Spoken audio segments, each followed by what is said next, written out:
Clearing up in the kitchen, Jane thought with a smile how odd it was. Here she was, 36. Well, 36 and a half to be exact. All her life thinking that she wasn't special or even pretty enough to find love. Yet all the time he had been less than 200 miles away, feeling just like she did. Life was a series of odd coincidences, she thought to herself, as a pair of arms wrapped themselves softly around her waist. You could spend half your life waiting for that special someone. You could spend half your life with the wrong someone. It didn't matter in the end whether you were 20, 40, or even 50. Anything was possible, and here she was with the right someone, whispering how much he loved her and kissing her in that special way where she never wanted him to stop. Tears formed in the corner of her eyes, tears of pure happiness. What more could there be in life? "It's not fair, Jane. Look at that gorgeous fella you're marrying. And when I asked Dan to go out with me, he said he liked my best friend," Jenna Swanson said as they sat eating lunch. With 2 days to go, this was Jane's last day at college till after the honeymoon and after the Easter break. "Oh, get off, Jenna. Your turn will come. You'll see. Not everyone finds that special someone when they're in their 20s, you know. Look at me. I thought I was over the hill." "Yeah, but look at you, Jane. You're still gorgeous. I'll be old and ugly by the time I'm your age." Jane laughed and patted the other girl's hand. Jenna was 19 and got a crush on a different guy every week. She wasn't bad looking. She had just had difficulty getting beyond the formal pleasantries with guys. "Knock it off, Jenna. You wait and see. You'll have a queue waiting for you." After all, thought Jane, it wasn't the time you waited for the parcel to arrive, but the present inside that mattered. The time you spent waiting was forgotten once you had undone the wrapping and got the present inside, and that was what mattered. Standing up to get to her last class, Jane stretched. "You silly beggar," she told Jenna. "You wait and see if I'm not right. A good friend of mine told me the same thing more than once, and she was right," she finished. The younger girl smiled. "Oh, you're a great mate, Jane. See you at the wedding." Jane smiled as she picked up her bag and made for the door. She would be taking her final exams the week after the honeymoon, which was bad timing but couldn't be helped. And then she would be a full member of staff at the nursery she helped at. "See you at the wedding," called Jane as she left the room to go to class. "Sit still, you silly beggar. You're going to make me smudge the lipstick. What's up anyway? You're like a jumping bean. You're not that nervous about the wedding, are you?" Leanne was trying to put the final touches to Jane's makeup before doing her hair. Jane sighed deeply. Sorry, Lee. It's not that I'm nervous about the wedding." "Well, maybe a little," she admitted, taking a few calming breaths. "If you must know, it's the wedding night that's giving me the butterflies," she continued earnestly. "Oh," said Leanne, realization forming in her mind. She reached for the bottle of wine that had been put on the dressing table and poured out a glass. Handing it to Jane, she went back to put in the finishing touches to the bride. "Get that down, you girl. It'll calm your nerves." There was immediate protestation from Jane. "Lee, no, I'll be tipsy before—" Leanne laughed. "Get it down, yeah, and relax. You'll be just fine." Giving a last inspection, she nodded in approval. Jane's curls hung in sleek ringlets around her shoulders, and the makeup job was beautifully subtle. "Jane, you look gorgeous," said Leanne quietly. Jane smiled and hugged her best friend. "I promised myself I wouldn't cry. Well, for one thing, it'll ruin the makeup. But thanks, Leanne, for being the best friend in the world, ever." Leanne, too, looked lovely in pink chiffon and silk. Her dark hair, normally pulled into a ponytail, was hanging in waves over her shoulders. "Who cut that out?" said Leanne, swallowing down a few tears. "You'll have me going next." Knock at the door interrupted the banter, and Jane's mother poked her head round. "The cars are here," Leanne nodded. "We'll be right down, Mrs. Albright." "Well," said Jane, "here we go, the moment of truth." Jane looked at herself in the full-length mirror and took a deep breath.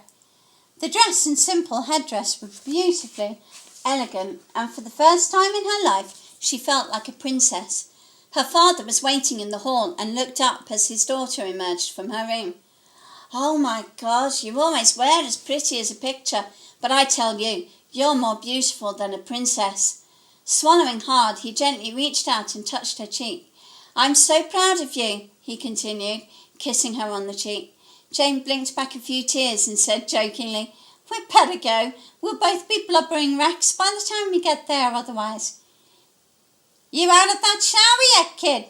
Frank Adams called to his brother from downstairs. "Of course. I've been out of the shower for the last 10 minutes, Mitch called back. Frank smiled as his younger brother appeared at the top of the stairs. "You look grand, our kid," said Frank proudly, a note of affection in his voice. "So, you nervous?" Mitch nodded slowly. "Yeah, but not about the wedding." Recognition crept into Frank's mind. "Ah, you mean it's been a long time since—" His brother nodded. Frank grinned cheekily. "You've got nothing to worry about, my son. It's like riding a bike." Mitch laughed. "Nice analogy, you cheeky sod," joked the groom. Frank Adams went to the kitchen and brought out a can of lager. "Cut this down, you kiddo. Do you the world of good." As the car pulled up, Jane was looking out the window, completely lost in thought. If someone had told her just a few short years ago that this day would be here now, she would have laughed in their face. She couldn't believe she'd finally made it to this day. Her father's voice brought her back. "Come on, love, the poor fellow'll be thinking he's been stood up." So emerging from the car, she took her father's arm and they went inside. In the waiting area, where everyone was assembled, there was the noise of chatter and laughter. The noise soon quieted when everyone saw that the bride was arriving. Everyone turned to look. Gasps of admiration followed. She couldn't see Mitch in among the crowd. As she sat down to wait for the previous wedding party to emerge, she didn't even notice when a hand grabbed hers. There he was, looking more handsome than she had ever seen him, if that were at all possible. He silently nodded his head toward a quiet alcove, and she let herself be led by him. When they had escaped for a couple of short minutes, Mitch pulled her into his arms. "Oh, you look so beautiful," said Mitch, a few tears shining in his eyes. He continued, "So, how are you feeling? Nervous, are you?" Jane smiled up at him and felt nothing but happiness and joy. "Maybe, a little, but I'm happy and excited too."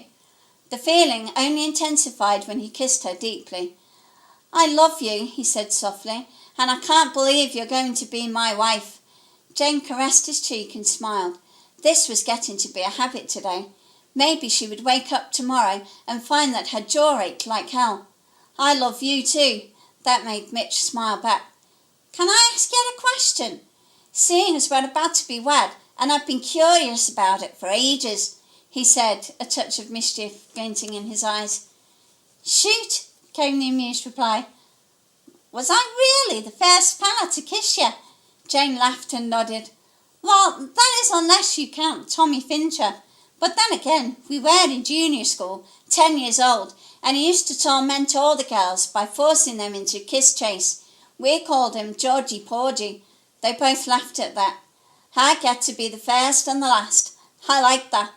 He kissed her again, and only broke apart when his brother came up from behind and gently pulled him away.